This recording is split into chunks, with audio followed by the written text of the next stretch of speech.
नमस्कार, आप देख रहे हैं DW समाचार। जहानाबाद में स्थायी लोक अदालत, लोक उपयोगिता सेवाओं की स्थापना। अब मिलेगा त्वरित और निशुल्क न्याय। राज्य विधिक सेवा प्राधिकार के निर्देशानुसार जिला विधिक सेवा प्राधिकार जहानाबाद के व्यवहार न्यायालय प्राधिकार भवन में स्थायी लोक अदालत, लोक उपयोगिता सेवाओं की स्थापना की गई है। इसके तहत परिवहन, डाक, टेलीग्राफ, बिजली, पानी, नगर परिषद सेवाएं, अस्पताल, बीमा, शिक्षा, आवास, बैंकिंग और नॉन बैंकिंग जैसी लोक उपयोगिता सेवाओं से संबंधित मामलों में निशुल्क और त्वरित न्याय उपलब्ध होगा। इस अवसर पर कायनात इंटरनेशनल स्कूल में आयोजित जागरूकता कार्यक्रम में सेवानिवृत्त जिला जज एवं बालसा के अध्यक्ष मनोज शंकर ने बच्चों को संबोधित करते हुए कहा कि स्थायी लोक अदालत आम जनता के लिए अत्यंत लाभकारी है। यहाँ मामलों का निपटारा तुरंत किया जाता है।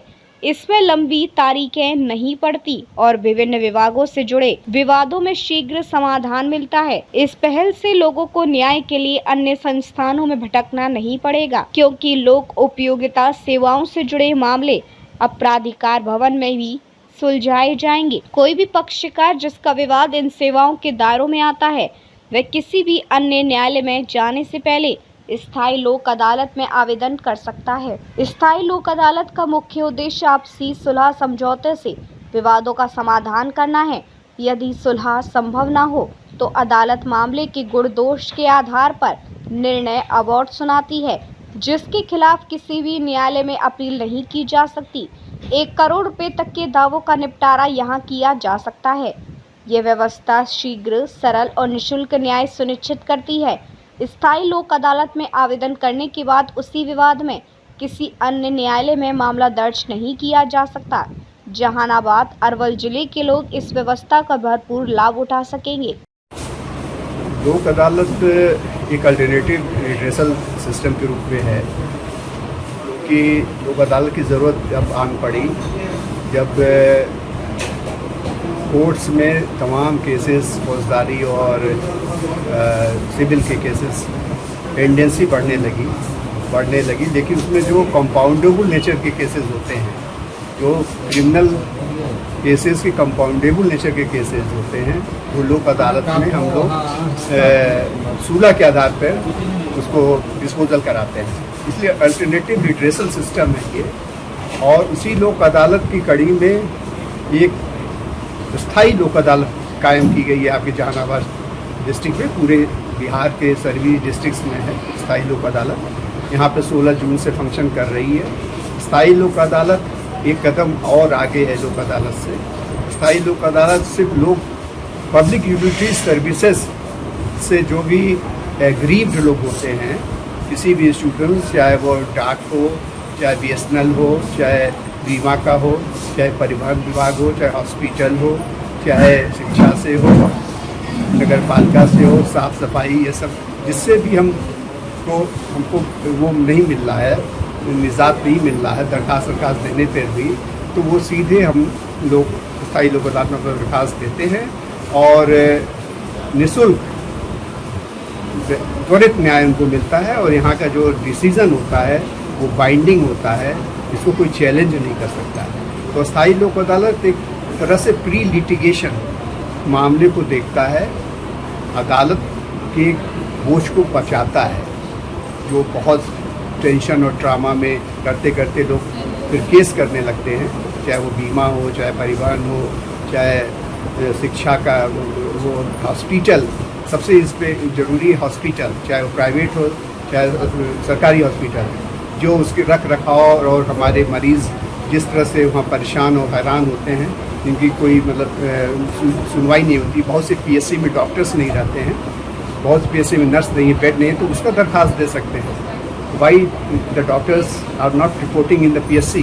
तो इस लोक अदालत में आम जनता डायरेक्ट आ सकते हैं कि सर कोई प्रक्रिया नहीं, सीधे आ सकती है। स्थायी लोक अदालत में आम जनता सीधे आ सकती है, सिर्फ दरखास्त देगी, मतलब अध्यक्ष स्थायी लोक अदालत जहानाबाद लिखते हुए अपनी समस्या लिखेगी, जिस विभाग से उनका वो है ग्रीवांस है, उसके बारे में लिखेगी, चाहे वो बिजली की बकाया हो, बिजली का मीटर क्या हो, बीमा से संबंधित बहुत से बीमा मैच्योर होता है लोगों का, लोगों को उसको पैसे नहीं मिल पा रहे हैं, तमाम अड़चनें आती हैं, जैसे सक्सेशन कभी हो जाता है, बीमा का बॉन्ड खो गया, अब वो दर की ठोकर खा रहा है। तो ये सब चीज़ के लिए बनी हुई है ये। सर ये कितना फ़ायदा होने वाला है इससे? इससे बहुत फ़ायदा होने वाला है यदि लोगों में जागरूकता रहे, अवेयरनेस रहे।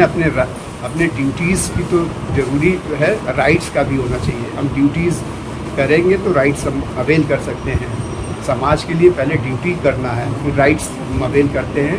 जिससे इसका मेन फंक्शन है कि पब्लिक यूटिलिटी सर्विसेज में जो भी विघ्न बाधा किसी भी जहानाबाद के नागरिक को आ रहा है, वो सीधे दरखास्त के माध्यम से निराकरण पा सकता है निःशुल्क। सर ये लोक अदालत कब लगने वाली है? जैसे आम देखिए भी तो ये तो स्थायी लोक अदालत रोज़ लगती है, रोज़ के लिए है, लेकिन जो एक नेशनल लोक अदालत होती है, नेशनल लोक अदालत हर 2 महीने पे एक बार होती है। अगली लोक अदालत 13 सितंबर को है। नेशनल लोक अदालत जो माननीय सुप्रीम कोर्ट से लेकर ग्राम पंचायत तक एक साथ लगती है। एक ही समय में पूरे हिंदुस्तान में हर कोर्ट में वो अदालत लगती है एक ही दिन। लेकिन जो पब्लिक यूटिलिटी सर्विसेज के मामले होते हैं उस अदालत में नहीं देखे जाते हैं। और इसीलिए स्थायी लोक अदालत बनाई गई हैं जो डे टू डे ये चलती है और लोगों का निराकरण होता है उनके ग्रीवांसेस का। सर इसमें क्या ज़्यादातर सिविल केसेस भी देखे जाते नहीं, हैं? सिविल केसेस नहीं, इसमें वो केस वही मामले इसमें ला सकते हैं जिसका अदालत में केस ना हुआ हो। मतलब अदालत में केस ला दिया और फिर यहाँ भी दे दिया तो ये फेयर प्ले इसको नहीं कहेंगे। तो सिविल केस में ज़्यादा से ज़्यादा जैसे बंटवारा होता है, बहुत से भाइयों में बंटवारा नहीं हो पाता है, तो कुछ अंदर से लोगों में रहता है कि वो अच्छा वाला पा जाएगा, हम बुरा वाला पा जाएंगे, तो वो ला सकता है। दोनों सब ला के कह सकते हैं साहब इसको बंटवारा कर दीजिए, ये हमारे ज़मीन है, इसको एक मतलब लीगलाइज कर दीजिए, अथेंटिसिटी इसकी हम लोग को पता चल जाए ताकि हम लोग आपस में किसी तरह सब लोगों के रिवाज ना रहे। तो ये बस मामले ला सकते हैं, अगर नहीं तो और विशेषकर जो हमने बताया है पब्लिक यूटिलिटी सर्विसेज से जो भी लोगों को कष्ट होता है मतलब नहीं मिल पाता है, उसके लिए दरखास्त देते हैं। कब पर्चे जाना चाहिए? मैं मनोज शंकर हूँ, मैं रिटायर्ड डिस्ट्रिक्ट जज हूँ। मैं डिस्ट्रिक्ट जज के पास से रिटायर हुआ तो मैं इंडस्ट्रियल ट्रिब्यूनल का जज रहा। इंडस्ट्रियल ट्रिब्यूनल के जज से भी मैं रिटायर हुआ। उसके बाद मुझे ये नालसा के निर्देश पे, बालसा मतलब बालसा मतलब Bihar state legal service authority ने हमको नियुक्त किया है। हमारे साथ साथ 2 मेंबर्स को भी नियुक्त किया है, पूरे बिहार में नियुक्त हुआ है। तो वो स्थायी लोक अदालत की फंक्शन हम लोग कर रहे हैं और 16 जून से। Thank you. इस खबर पर आपकी क्या राय है कमेंट बॉक्स में ज़रूर बताएं और हमारे चैनल को सब्सक्राइब ज़रूर करें।